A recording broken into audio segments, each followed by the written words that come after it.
मंगलम भगवान विष्णु मंगलम गरुड़ध्वजा यतनो हरि शांताकारं भुजगशयनं पद्मनाभं सुरेशं विश्वाधारं गगनसदृशं मेघवर्णं शुभांगं लक्ष्मीकान्तं कमलनयनं योगिभिर्ध्यानगम्यं वन्दे विष्णुं भवभयहरं सर्वलोकैकनाथं सर्वलोकैकनाथम्।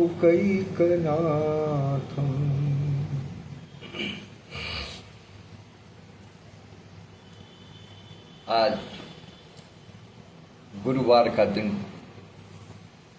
और सनातन धर्म में गुरु की भूमिका निभाने वाले भगवान श्री हरि, श्री साई लक्ष्मीपति, श्रीमन नारायण,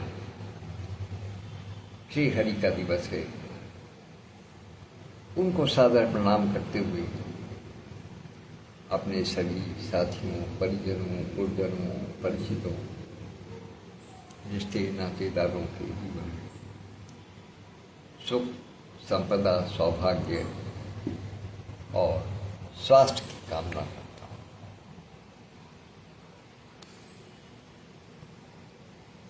आइए भैया जी वाद के विसंग का प्रारंभ करते हैं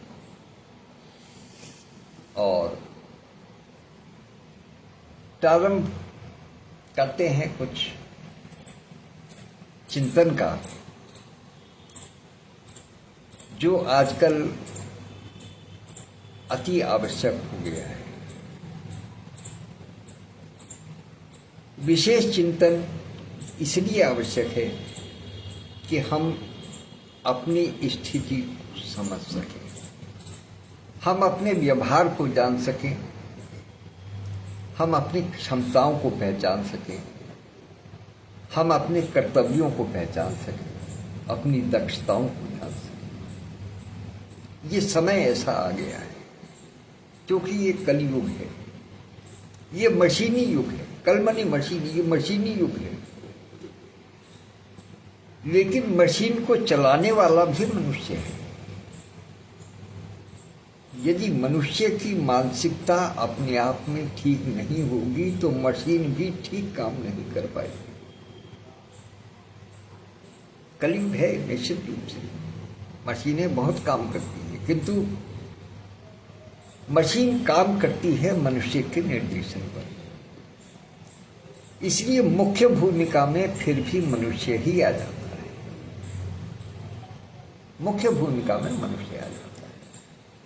आइए अब थोड़ा सा विचार करते हैं इन मंत्रों का, जो हमने अभी पूर्व में जिनका वाचन किया। पहला क्या था कि मंगलम भगवान विष्णु मंगलम गरुड़ध्वजा, अर्थात सबका मंगल करना है और मंगल करते हुए मंगल की ही भावना रखनी है सबके लिए, और सबका मंगल करते हुए आरूढ़ कहाँ रहना है? गरुड़ पर। मंगलम गरुड़ध्वजा, गरुड़ पर आरूढ़ रहना है मंगल की भावना रखते हुए। और जब मंगल की भावना करते हुए गरुड़ पर जाना है तो हम गरुड़ को किस रूप में देखेंगे? नागों के, सर्पों के शत्रु के रूप में नहीं, बल्कि गरुड़ की दूसरी विशेषता के रूप में कि वो दूरदृष्टा है, उसको दूर तक का दिखाई देता है, अर्थात उसकी दृष्टि बहुत पैनी है। इस विचार के साथ में जब हम गरुड़ को अपने साथ रखेंगे तो मंगल होगा। ये भगवान विष्णु का सिद्धांत है। दूसरी चीज, दूसरा एक श्लोक कहा कि शांताकारम भुजग शयनम, अपने आकार को शांत रखते हुए, अपने चित्त को, अपने मन को शांत रखते हुए। किस परिस्थिति में? जबकि भुजग शयनम, जबकि आप सर्प पर, नाग देवता पर, शेष नाग पर जब आपकी शैया हो। इसका थोड़ा सा विश्लेषण करके देखिएगा कि दोनों परिस्थितियां विपरीत हैं। सर्प की शैया पर रहने के बाद भी आदमी शांत रहे, वही कल्याणकारी हो सकता है, वही गुरु की भूमिका में हो सकता है। इसलिए जब हम किसी भूमिका में, किसी पटल पर आते हैं तो ये हमारा कर्तव्य बन जाता है पूरी तरीके से कि हमारे मन में कितनी भी ऊहापोह हो, कितनी भी उथल पुथल हो, कितनी भी परेशानियां हों, समाज से हमें कितनी भी दंश मिले हों, कोई भी परिस्थिति हो, लेकिन हमें उन सब के साथ में चलते हुए भी हमें शांत रहना है और मंगल की ही कामना करना। ये एक ऐसा सिद्धांत है जो कि भगवान विष्णु ने हमको सिखाया है। वो हमेशा शांत रहते हैं, उनका चित्र देखिएगा, शांत रहते हैं। उनको कभी किसी से युद्ध करते नहीं देखा, उनको युद्ध करने की आवश्यकता ही नहीं। वो जब युद्ध करते हैं तो उन शत्रुओं से करते हैं जो कि उनके आश्रय देने वाले पर वार करने का काम करते हैं। जैसे ब्रह्मा जी उनके नाभि कमल से प्रकट हुए हैं, तो उनको मारने के लिए जब मधु कैटभ आए तब उन्होंने युद्ध किया। देवताओं के रक्षा के लिए उन्होंने विश्वमोहिनी का रूप लिया। वो हमेशा दूसरों की रक्षा के लिए, इसीलिए वो गुरु कहलाते हैं, इसीलिए गुरुवार का दिन उनका। ये सारी बातें मैं इसलिए कह रहा हूं क्योंकि हम सब लोग सोशल मीडिया पर वाचन करने के लिए आते हैं। इसलिए ये हमारा कर्तव्य बनता है कि हम अपने वाचन में इन छोटे छोटे बिंदुओं का ध्यान अवश्य रखें कि हमारे मुंह से कहीं कोई ऐसी बात ना निकल जाए जो कि हमारी परिस्थितियों को लक्षित कर दे, जो हमारी व्यक्तिगत परिस्थितियों को लक्षित करे। नहीं, हमें कार्य वो करना है जो कि समाज के हित में। अनुशासन रखना बहुत आवश्यक है, किंतु अनुशासन में, हमारे अनुशासन में कहीं स्वार्थ न दिखाई दे। यूं तो वास्तविकता यह है कि हर मनुष्य स्वार्थी है। संत भी, महात्मा भी, ऋषि भी, मुनि भी, सब स्वार्थी है। किसको स्वार्थ नहीं है? कहते हैं कि साहब को जो परोपकार करते हैं उनको किसी प्रकार का स्वार्थ नहीं होता। नहीं, उनको भी स्वार्थ है, क्योंकि उन्होंने पढ़ रखा है, अध्ययन कर रखा है वेदों का, पुराणों का, उपनिषदों का। उन्होंने अध्ययन कर रखा है, वो जानते हैं कि वो जैसा कर्म करेंगे उसका उनको वैसा ही फल मिलेगा। वो जानते हैं इस चीज को, भले ही ना कहें। क्यों? क्योंकि गीता भी कर्म योग के सिद्धांत में क्या कहती है कि कर्मण्येवाधिकारस्ते मा फलेषु कदाचन। आप फल के विषय में सोचिए नहीं, लेकिन जिस चीज को मना किया जाता है आदमी उस पर ही ज्यादा ध्यान देता है। बच्चों को आप किसी चीज को कहें कि बच्चों इस कमरे में नहीं जाना, ये तुम्हारे मतलब की चीज नहीं है, यहां तुम्हारा जाना उचित नहीं है, तो बच्चे अवसर तलाश करेंगे कि कब माता पिता या अभिभावक की नजर बची और हम उस कमरे का दरवाजा या खिड़की खोल के झांक लें कि उसने क्या है। इसी गीता में कहा गया है कि मां फलेषु कदाचन, लेकिन जब मना किया गया है तो मनुष्य सबसे पहले ये सोचता है कि इसका फल मुझे क्या मिलेगा, उसी लिहाज से काम करता है। तो इसलिए हर व्यक्ति स्वार्थी है, लेकिन गीता का उपदेश भी मानना है, लिहाजा कहना हमेशा यही है कि हमें फल की कोई चिंता नहीं है, हम फल को नहीं जानते। अब आपको एक और विषय पर लेकर के चलता हूं। आजकल वार्ता चल रही है प्रीमियम मेंबरशिप के लोगों के लिए, उसमें बहुत सारे सूत्र बताए जा रहे हैं सबके लिए, निश्चित रूप से बहुत लाभकारी हैं, सब कुछ है। आज यहां से एक सूत्र मैं अपनी तरफ से देना चाहता हूं, वो सबके लिए है, वो केवल मीट मेंबर्स के लिए नहीं है, वो सबके लिए है, जो भी सोशल मीडिया पर वाचन करने वाले हैं उन सबके लिए है।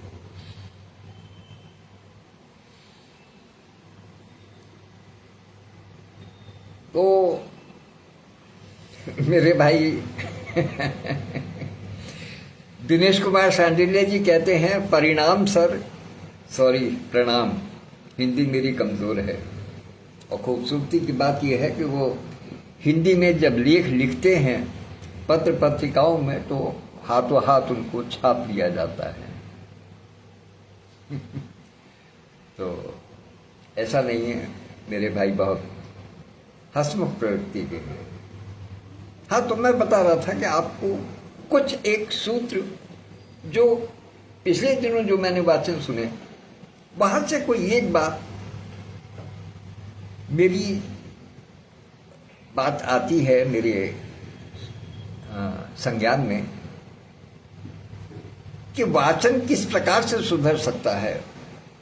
डॉक्टर साहब ने मुझे एक ये भी थोड़ा सा संदेश किया था बहुत पहले कि आप लोगों को सिखाइएगा कि वाचन कैसे करना चाहिए। गुणता प्रीमियम मेंबरशिप के लिए रखता हूं मैं, आदरणीय सत्यप्रकाश पांडे जी के लिए, लेकिन चूंकि ये ओपन मंच है वाचन का, लिहाजा मैं यहाँ वाचन का एक सूत्र बताना चाहता हूँ कि वाचन कब उचित होगा, वाचन कब सार्थक होगा। उसका पहला सूत्र यह है कि आप जिस विषय पर वाचन करना चाहते हैं उसकी आपको पूर्ण जानकारी हो, उसका पूरा अध्ययन कर लीजिएगा। आप जिस शब्द पर वाचन करना चाहते हैं उस शब्द की आपको पूरी तरीके से उसका विश्लेषण कर लें, उसका अध्ययन कर लें, उसका कोई कोना, उस शब्द का कोई वर्ण, कोई मात्रा ऐसी नहीं रहनी चाहिए जिसके विषय में कि जिसकी उपयोगिता आप बता ना सकते। पहला सिद्धांत वाचन करें, क्योंकि जब ये सब होगा तभी आपके अंदर आत्मविश्वास आएगा। जब तक ज्ञान उथला होगा तब तक आत्मविश्वास नहीं आ सकता, क्योंकि हर समय मन में ये बना रहेगा कि पता नहीं कौन क्या पूछ ले, किसके मन में कौन सी शंका आ जाए। तो इसलिए जिस विषय पर बात करनी है उस विषय का लगभग पूरा ज्ञान आपके पास होना चाहिए। वाचन करने से पहले इस विषय में विचार कर लेना चाहिए कि सामने से क्या प्रश्न आ सकता है। यदि उस पर विचार नहीं किया तो फिर वाचन अधूरा रहता है। ये मेरी दृष्टि है। हो सकता है कि पूरी जानकारी मुझे भी ना हो, लेकिन यदि कोई इस प्रकार का प्रश्न आए कि जिसके विषय में हमने विचार ही नहीं किया था और अचानक से सम्मुख उपस्थित हो जाए, तो उसके लिए ये कहने में भी संकोच नहीं करना चाहिए कि मुझे इस विषय में और अध्ययन की आवश्यकता है, क्योंकि ये सब जानते हैं कि पूर्ण कोई नहीं है। पूर्ण केवल और केवल ईश्वर है। वही सब कुछ जानते हैं, वही सब कुछ बता सकते हैं, उन्हीं से सब कुछ, सारी विद्याएं उन्हीं से होती हैं। लेकिन फिर भी जहां तक हो सके वहां तक विषय की, जहां तक संभव हो वहां तक विषय की पूरी जानकारी रखें, तभी आत्मविश्वास आ सकता है, वरना आत्मविश्वास नहीं आएगा। दूसरी चीज, उन बिंदुओं पर भी विचार करें जिनसे कि आप समाज को जोड़ सकते हैं। कई बार विषय ऐसा चुन लिया जाता है जो कि समाज के लिए नीरस होता है। उस नीरस विषय पर वार्ता न करना ही उचित रहता है। आपस में कहीं बैठे, परिजनों में बैठे हों, बातचीत कर रहे हों, वो एक अलग बात है, लेकिन नीरस विषय नहीं होना चाहिए। और तीसरा मुख्य कारण जो मैं आपको बताता हूं, जो आपको एक सफल मोटिवेशनल स्पीकर कहना चाहिए या एक स्पीकर कहना चाहिए, जो आपको बताएगा, जो उसके अंदर गुण होना चाहिए। विशेष बात वो क्या है? वो ये है कि आपने देखा होगा जितने भी प्रख्यात स्पीकर हैं, वो चाहे पहले रह चुके हों, पुराने हो चुके हों, या जो आजकल हैं, उनका मूल सूत्र एक है, उसको पकड़ करके रखिएगा तो कहीं भी कोई भी व्यक्ति मात नहीं खाएगा। वो क्या है कि उनका पूरा वाचन सुन लीजिएगा, वो केवल उदाहरणों और दृष्टांतों के आधार पर बात करते हैं। वो कभी भी इस बात को नहीं कहते कि मैंने ये किया, मुझे ये पता है, मुझे ये करना है, या मेरे परिवार में ऐसा होता है, मेरे पिताजी ऐसे करते थे, मेरी माताजी ऐसे करते थे, या मैंने हमेशा इस बात को वो किया है। वो हमेशा मैं से दूर रहते। किसी का भी वाचन सुन लीजिएगा, मैं का प्रयोग बहुत कम, निम्न स्तर पर होता है। कहीं एक दो जगह होता हो तो भले ही होता हो। वो तो कई बार ये भी नहीं कहते कि मेरा नाम ये है। क्यों? क्योंकि उनको जब आवाहन किया जाता है तो उनका नाम स्वतः बता दिया जाता है, तो फिर जिस चीज का पता है उसको बताने की क्या आवश्यकता है। ये मैं विशेष रूप से इस बात को इसलिए यहां पर इंगित करना चाहता हूं कि हमारे कुछ साथियों में इस प्रकार का एक इच्छा रहती है, क्या या कहीं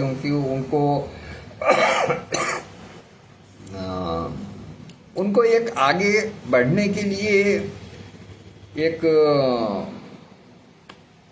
सूत्र मिलता है कि हम शुरुआत कैसे करें, प्रारंभ कैसे करें। तो इसलिए कहती हैं कि मैं फलाना फलाना हूँ, फलानी जगह से हूँ और मेरा पद ये है, और उसकी कोई आवश्यकता नहीं। क्योंकि अपनी समझ ये कहती है कि सामने वाला व्यक्ति जिसको आप कुछ बताने जा रहे हैं, वो आपका परिचय पाने में इतना उत्सुक नहीं है जितना कि इस बात में उत्सुक है कि आप क्या कहना चाहते हैं, क्या आप देना चाहते हैं, क्या आप समाज को बांटना चाहते हैं, आपका ज्ञान क्या है। तो आपके नाम से प्रभावित नहीं होना। जब बहुत ज्यादा आपके ज्ञान से प्रभावित हो जाएगा और कभी मान लिया बीच में किसी के वाचन में प्रवेश हुआ उसका, तो और उसने उनका नाम नहीं जाना, तो वो बाद में इस बात की जिज्ञासा रख सकता है, पड़ोसी से पूछ सकता है कि भैया ये कौन है। ये दिव्य पुरुष कौन है जो इतनी ज्ञान की बात कर रहे हैं? तो वहां भी वाचक को बताने की आवश्यकता नहीं है कि मैं सबसे ज्यादा खतरनाक है। वो चाहे अपने हृदय की मैं हो या पीने वाली मैं हो या दानव मैं हो, सब खतरनाक है। इसलिए मैं से बचकर रहना ही उचित है। आपको और अंत में चलते चलते एक सूत्र और देना चाहता हूं कि किसी मनुष्य की चरित्र की चादर कितनी भी साफ हो, कितनी भी उज्जवल हो, उस पर यदि मैं नाम का छोटा सा बिंदु किसी भी रंग का